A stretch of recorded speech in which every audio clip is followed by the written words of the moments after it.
So welcome dear students. आज के इस क्लास में हम डिस्कस करेंगे एक्सरसाइज 2.1।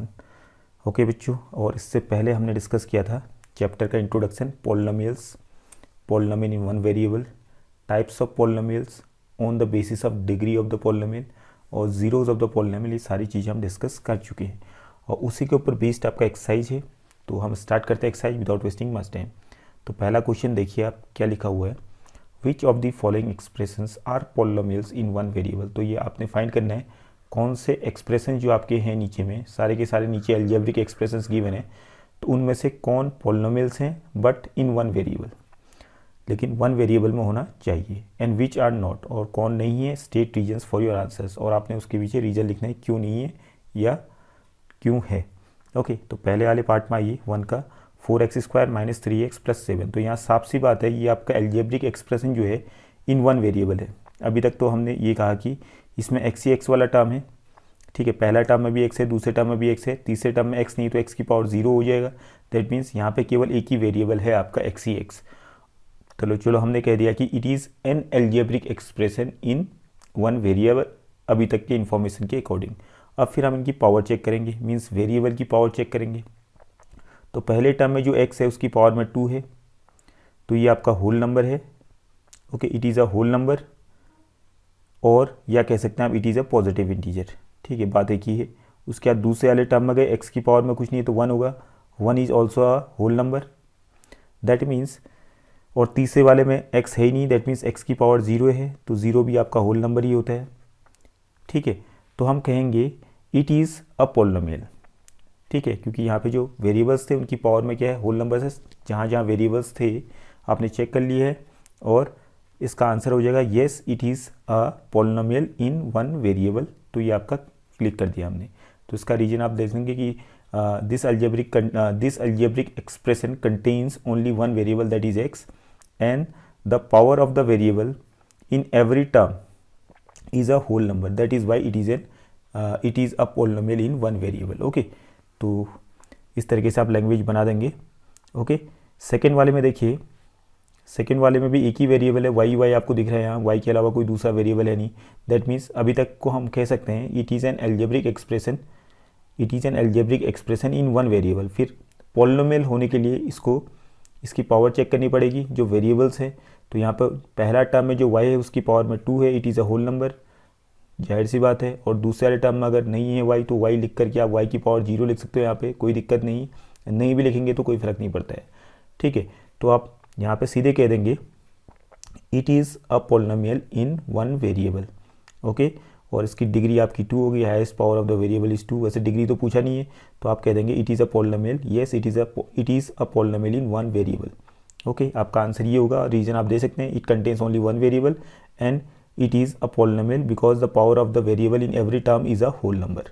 इसका रीजन ये आ गया। तीसरे वाले में ये आपका नहीं है, it is an algebraic expression, one variable तो है, वन वेरिएबल है, टी है, बट एक्चुअली ये आपका पॉलिनोमियल नहीं है। It is an algebraic expression in one variable हम कह सकते हैं, but it is not a polynomial in one variable. क्यों? क्योंकि जो पहला टर्म है 3 के साथ जो रूट टी लगाएगा, रूट को मैं हटाऊंगा तो पावर पे टी की पावर में 1/2 आ जाएगा, रूट हटते ही। ओके, प्लस उसके बाद t√2 लिखा। अब देखिए पहले टर्म में जो t है, वेरिएबल जो t है उसकी पावर क्या है 1/2, तो 1/2 आपका होल नंबर नहीं है, ठीक है। तो 1/2 होल नंबर नहीं है, that means it is not a polynomial in one variable will say. Okay, तो आपको समझ में आ गया।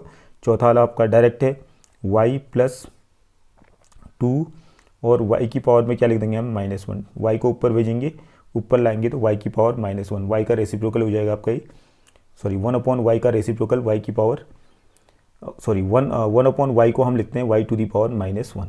ओके, तो यहाँ पे देखिए आप, यहाँ जो वेरिएबल आपका, वेरिएबल की पहला जो टर्म है उसमें वेरिएबल की पावर में 1 है, it is a whole number, but variable जो दूसरा टर्म है आपका, यहाँ पे दूसरा टर्म में जो वेरिएबल है उसकी पावर में नेगेटिव है, that means it is not a whole number. Okay, it is not a positive integer, आप कहो बात एक ही है। Okay, so that is why it is not a polynomial in one variable. Okay, तो यहाँ पर आप इसका आंसर क्या हो जाएगा, it is an algebraic expression in one variable, but in the second term the power of the variable the power of the variable is not a whole number, that is why it is not a polynomial. Okay, उसके बाद fifth वाले में आया आपका, यहाँ पे आपके देखिए वैसे यहाँ पे 3 वेरिएबल है, एक तो x है, दूसरा y है और तीसरा t है। ठीक है, ये आपका एल्जेब्रिक एक्सप्रेशन है। ठीक है, अभी तक तो एल्जेब्रिक एक्सप्रेशन कहेंगे हम, अभी तक की इन्फॉर्मेशन के हिसाब से, अभी हमने पावर वगैरह चेक नहीं किया, तो हम कहेंगे it is an algebraic expression in 3 variables.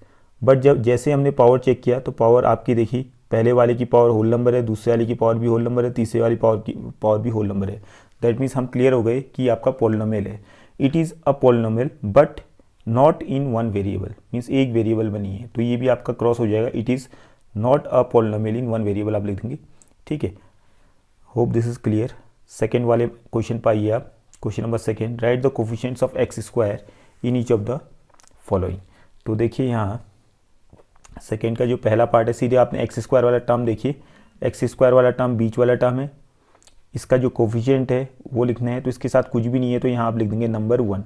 ठीक है, तो इसमें आंसर हो जाएगा 1 + 1। ठीक है, दूसरे वाले में देखिए एक्स स्क्वायर है, एक्स स्क्वायर वाले टर्म को देखिए आप टारगेट कीजिए, बीच वाला टर्म आपका एक्स स्क्वायर है, इसके साथ मल्टीप्लाई में कुछ भी नहीं है तो 1 होगा, दैट मीन्स इसके साथ माइनस का साइन भी, दैट मीन्स यहाँ पे -1 हो जाएगा आपका एक्स स्क्वायर का कोफिशिएंट। तीसरे वाले में एक्स स्क्वायर वाला टर्म सबसे शुरू वाला ही है, इसके साथ मल्टीप्लाई में π/2 है, that means coefficient of x square π/2 हो गया। ओके, चौथे वाले में एक्स के साथ मल्टीप्लाई में √2 है, दैट मीन्स √2 आपका कोफिशिएंट हो गया एक्स का, सॉरी यहाँ तो एक्स स्क्वायर का कोफिशिएंट पूछा था, हम तो एक्स का कोफिशिएंट देख रहे हैं, सॉरी।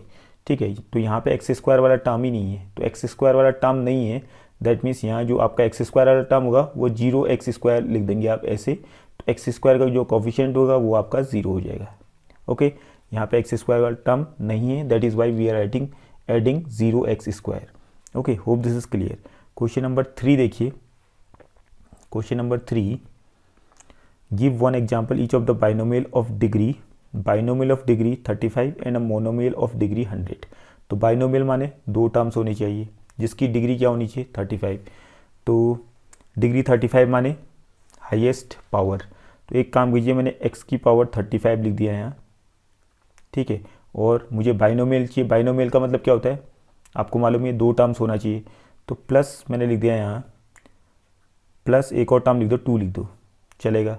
ठीक है, तो अब ये देखिए, ये जो आपका पोलिनोमियल बना है, इस पोलिनोमियल में 2 टर्म्स हैं, पहला वाला टर्म x की पावर 35 है, दूसरा वाला टर्म 2 है, और इस पोलिनोमियल में जो वेरिएबल है वो x है, और x की जो हाईएस्ट पावर है 35 है, दैट मीन्स डिग्री इसकी 35 हो गई। ओके, वैसे आप दुनिया भर के एग्जाम्पल्स लिख सकते हैं, 3y⁵ प्लस y⁵ ऐसे लिख दो, चलेगा। अब देखिए हमने लिखा है ऐसे, लेकिन हमने y का ध्यान रखा, y की जो हाईएस्ट पावर है उसका ध्यान रखा है, y की पावर 35 लिख दी। ओके, पहले वाले में या दूसरे वाले में लिख दो, चलेगा। ठीक है, तो यहाँ पे y की हाईएस्ट पावर 35 है वेरिएबल की, और यहाँ पे 2 टर्म्स आपको दिख रहे हैं सेपरेटेड बाय प्लस साइन। आप बीच में माइनस का साइन लिख दो, या पहले वाले को माइनस लिख दो, दूसरे वाले को भी माइनस लिख दो, तब भी चलेगा। पहले वाले को माइनस, दूसरे वाले को प्लस लिख दो, तब भी चलेगा। पहले वाले को प्लस, दूसरे वाले को माइनस लिख दो, तब भी चलेगा। तो दुनिया भर के एग्जाम्पल्स आपके सामने में आ जाएंगे। ओके, और मोनोमियल ऑफ डिग्री 100, तो मोनोमियल ऑफ डिग्री 100 के लिए आप क्या करेंगे, सीधे लिख दो, कोई वेरिएबल ले लो, उसकी पावर 100 लिख दो। ठीक है, इसके आगे कुछ और लगाना चाहो तो लिख दिया, 3 लिख दिया, या आपको लिख दो 100x⁴ लिख दो। ठीक है, या आप कुछ भी लिखना चाहो, -5y⁴ तो आपका एक ही टर्म होना चाहिए, मोनोमियल मीन्स सिंगल टर्म, तो एक ही टर्म हमने लिया। ठीक है, और उसकी हाईएस्ट पावर लिख दी 100, मीन्स उसकी पावर में 100 लिख दिया, दैट मीन्स यही इसकी डिग्री हो गई। Okay, hope this is clear. तो ऐसे आप इनफाइनाइट एग्जाम्पल्स लिख सकते हैं। क्वेश्चन नंबर 4 पर आइए, right the degree of each of the following polynomials. तो देखिए आप पोलिनोमियल्स आपके सामने में, यहाँ पे पहले वाले पोलिनोमियल में 3 टर्म्स हैं, और तीनों टर्म्स में वेरिएबल x है, और x की जो हाईएस्ट पावर है वो पहले वाले टर्म में दैट इज 3। तो डिग्री इसकी कितनी हो जाएगी, degree of this polynomial will be equal to 3। Okay, दूसरे वाले में देखिए वेरिएबल y है, y की हाईएस्ट पावर यहाँ 2 ही है, और y तो कहीं यहाँ है ही नहीं इस वाले पोलिनोमियल में, तो डिग्री यहाँ हो जाएगी 2। ओके, थर्ड वाले में पोलिनोमियल है t वेरिएबल आपका, तो t की हाईएस्ट पावर पहले वाले टर्म है दैट इज़ 1। ओके, तो इसकी डिग्री हो जाएगी 1। फोर्थ वाले में t है नहीं, तो यहाँ पर आप t लिख दो अपने मन से, या y लिख दो, x लिख दो, कोई भी वेरिएबल लिख दो जो तुम्हें अच्छा लगता है। ठीक है, x लिख दो, उसकी पावर में लिख दो 0, चलेगा। ठीक है, तो इसकी जो हाईएस्ट पावर है 0 हो गई। और वैसे भी हमने डिस्कस किया था कांस्टेंट पॉलिनोमियल है, तो कांस्टेंट पॉलिनोमियल की डिग्री क्या होती है, 0। ओके, तो ये सारी चीज़ें हम डिस्कस कर चुके हैं ऑलरेडी। अब चलते हैं क्वेश्चन नंबर 5 में।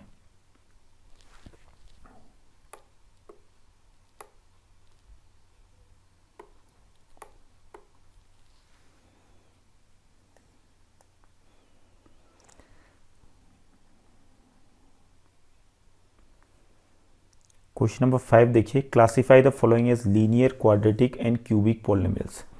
तो लीनियर का मतलब क्या होता है, आपको हमने पहले ही डिस्कस किया था चैप्टर के स्टार्टिंग पे। लीनियर का मतलब एक ऐसा पॉलिनोमियल जिसकी डिग्री क्या होनी चाहिए, जिसकी डिग्री 1 होनी चाहिए, हाईएस्ट पावर 1 होनी चाहिए वेरिएबल की। ओके, क्वाड्रेटिक माने डिग्री 2 होनी चाहिए, उसको हम क्वाड्रेटिक पॉलिनोमियल बोलते हैं। और क्यूबिक का मतलब जिसकी डिग्री 3 होगी, highest power of the variable 3 होगी। तो देखिए आप, सिंपल सा क्वेश्चन है। पहला पार्ट देखिए, x² + x है, तो आपका एक पॉलिनोमियल है, इसमें x की जो हाईएस्ट पावर है वो 2 है। आप देख ही रहे हैं यहाँ, पहले वाले दूसरे वाले टर्म में 1 है, तो 1 और 2 में से बड़ा कौन होगा, 2। दैट मीन्स इसकी डिग्री हो गई 2, तो डिग्री 2 होगा, तो ये क्या बन जाएगा आपका, क्वाड्रेटिक पॉलिनोमियल। ओके, और दूसरे वाले में देखिए, दूसरे वाले पार्ट में पहले वाले टर्म में x की पावर 1 है, दूसरे वाले टर्म में x की पावर 3 है, तो हाईएस्ट पावर x की क्या हो गई, 3। दैट मीन्स हाईएस्ट पावर 3 हो गई, डिग्री 3 हो गई। डिग्री 3 होने से ये क्या बन जाएगा आपका, क्यूबिक। ओके, थर्ड वाले में देखिए, y की पावर 1 है, दूसरे में y की पावर 2 है, तीसरे में कुछ भी नहीं तो y की पावर 0 होगी। दैट मीन्स y की हाईएस्ट पावर कितनी है, 2 है, तो इसका डिग्री 2 हो जाएगा। That means it will be a quadratic polynomial. Quadratic polynomial आप लिख देंगे। ठीक है, चौथे वाले में 1 और दूसरा टर्म x है, और x की पावर 1 है दूसरे वाले में, पहले वाले में कुछ भी नहीं तो x की पावर 0 होगी, तो हाईएस्ट पावर x की 1 हो गई। That is it is a linear polynomial. Okay, third वाले में एक ही टर्म है, और यहाँ पे वेरिएबल जो है t है, t की पावर 1 है, तो ये आपका लीनियर हो जाएगा, हाईएस्ट पावर भी यही हो गई, तो लीनियर पॉलिनोमियल। ओके, सिक्स वाले में एक ही टर्म है, वेरिएबल r है, और r की हाईएस्ट पावर और लोएस्ट पावर करो, हाईएस्ट पावर करो, सब यही है, तो हाईएस्ट भी यही माना जाएगा। तो ये क्या हो जाएगा आपका, क्वाड्रेटिक। ओके, सेवन्थ वाले में देखिए, एक ही टर्म है, बट यहाँ पे x की जो पावर है वो 3 है। ठीक है, दैट मीन्स इसकी जो डिग्री हो जाएगी ये 3 हो जाएगी, और कोई टर्म्स तो है नहीं इसके साथ कंपेयर करने के लिए, तो हाईएस्ट पावर इसी को मान लेंगे हम, तो ये क्या हो जाएगा आपका, क्यूबिक पॉलिनोमियल। ओके, ये सारी चीज़ें हम डिस्कस कर चुके हैं in the beginning of the class. तो ये आपका एक्सरसाइज कंप्लीट हो गई। ठीक है, after this we will complete exercise 2.2 in the next class. तो अभी तक आप इसको देखिए। So thank you for today's class.